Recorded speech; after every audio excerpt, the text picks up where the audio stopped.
Hey guys, LevelCap here, and this week in gaming was an absolute win for console gamers. Call of Duty Black Ops Cold War is finally live, EA basically admitted that they have a gambling problem, and much more.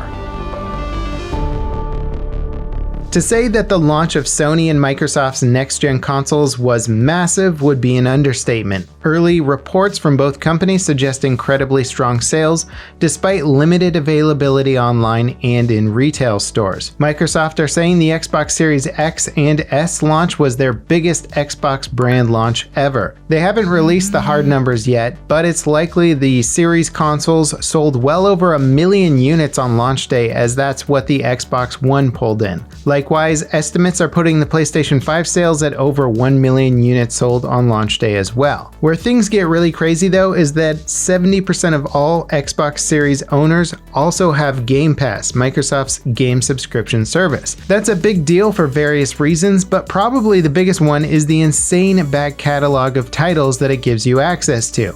Out of the gate, anyone with Game Pass gets instant access to more than 100 Xbox titles, including games from all 4 generations of Xbox hardware. Over 3,500 unique titles were played on the Xbox Series hardware during launch, which is a new record for the brand. And while Sony doesn't offer a subscription package at the same level as Game Pass, they're not struggling to sell their games either. Ghosts of Tsushima passed 5 million units sold this week, making it the fastest selling original first-party game on PlayStation 4.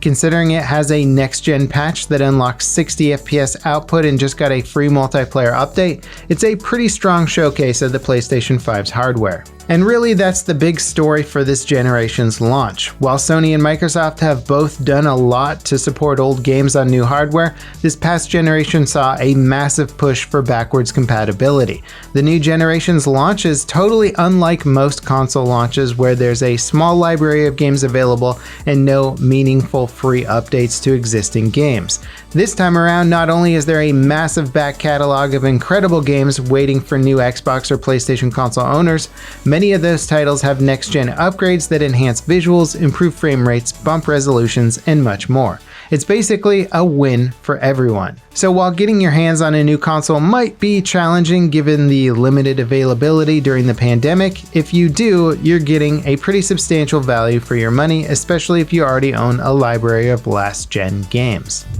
2020's Call of Duty title has arrived. Black Ops Cold War has been available as a beta experience recently on all platforms, but now that the full experience is here, reviews are pouring in. Some praise the campaign's tactical grit and over-the-top set pieces. Some think the multiplayer modes are a return to form for Treyarch, but of course there's also a sea of people who think otherwise.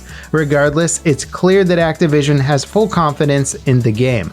They've already announced the Season 1 update for Cold War. It goes live on December 10th, adding more multiplayer maps and modes, new weapons, zombies content, and more. It also integrates the game with Warzone. We'll likely see an overhauled version of Verdansk launch with the update that transforms it into a more 80s themed location. However, before that kicks off, Cold War is getting its own version of Nuketown, because what Black Ops game would be complete without the iconic map featuring model homes on a nuclear test range? While Cold War is fresh off the presses, Infinity Ward haven't taken their foot off the gas with Modern Warfare. It got a pretty substantial update on the Xbox Series X that unlocks 120 FPS output at 1080p, 1440p, and even 4K, but you will need an HDMI 2.1 display. Assuming you do have one, you can expect an average FPS that hovers around 100 FPS in demanding areas of the map and hits the target 120 FPS in quieter moments. Even if it's not a rock-solid 120 FPS all the time, the bump up from 60 FPS will feel like a dramatic improvement compared to the normal experience. Warzone is also getting a new bomb drone field upgrade sometime soon. Players have found the drone in the game's secret bunkers while playing private Warzone matches. It's basically an airborne C4 that will likely deal some pretty devastating damage in real matches. The funny thing is that players have been making their own C4 bomb drones in Warzone since the game launched. Throwing a C4 on the existing drone field upgrade lets one player fly and another detonate it. A new lawsuit alleges EA uses their patented dynamic difficulty adjustment technology to encourage microtransactions in FIFA. EA says the claims are baseless and that they'll be fighting the lawsuit. In the past, EA have experimented with dynamically adjusting the difficulty of matches in multiplayer games. They determined that specific win-loss patterns improve multiplayer retention. It's unclear if the research has actually been implemented in a game. If it has been implemented in FIFA, the lawsuit might have some ground to stand out. The lawsuit's core argument is that EA uses the system to ramp up AI difficulty, so people think they need to purchase more player packs to get better players for their team. EA have been the target of multiple lawsuits regarding the gambling nature of loot boxes in FIFA and other titles. While they've sternly defended their games and practices, a recent update to FIFA 21 might serve as an admission that maybe loot boxes are a form of gambling after all. FIFA Playtime lets players see and track their in-game spending, how many packs they can open in a set period, how many matches they can play, and more. EA explains the Playtime system as a tool that helps players feel comfortable with how they play and a comfortable balance in their gaming. To me, it seems like this is a feature that's probably going to be used in a court case in the future, showing that EA have implemented systems to help reduce gambling problems. Apex Legends Season 7 launched a new Battle Pass system that massively ramped up the grind for both XP and levels. It made daily and weekly challenges more difficult while reducing the reward that they shelled out. The result was a lot of upset players. In response, Respawn have tuned how much XP is earned and adjusted the challenges to be much easier. Design issues aside, a bug was also causing players to lose Battle Pass progress. Because of this bug and the aforementioned frustration with the new system, Respawn turned on double XP until next week's update. That should help players catch up with where they'd expect to be on the Battle Pass grind.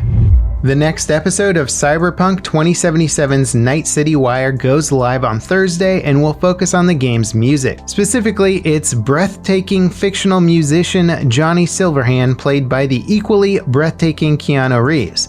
If you've enjoyed the soundtrack releases for Cyberpunk, it's sure to be a stream worth catching. The latest track featuring Run the Jewels just released, and it's about as epic as a Run the Jewels song in Cyberpunk 2077 sounds like it would be. The remake of cult classic FPS 13 had a rough launch thanks to the severe technical issues, bugs, and some significant departures from the original game.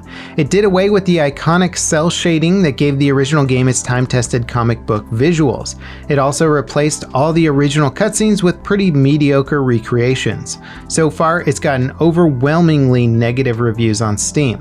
The developers responded to these negative reviews by apologizing for the state of the game. The pandemic and having to work from home resulted in development delays and delays in the QA process. They had hoped to release a day one patch that would fix most of the remake's technical issues, but it's been split up into multiple patches that will roll out over the next few days and weeks. It's a tough spot to be in for sure. And while I'm sure that many people would say that they should have delayed the game again, sometimes it's better to ask for forgiveness. Hopefully they can sort these issues out and maybe add a cell shading filter or something in a future update. In our final story this week, police evacuated Ubisoft Montreal's studio yesterday after receiving a call about a potential hostage situation. Fortunately, no one was harmed and it has been confirmed as a hoax. The local police are currently investigating the incident and the call that instigated it. And that wraps it up for this week in gaming. Obviously, the hot story is the next-gen consoles. Did you guys get one? Let me know in the comments down below.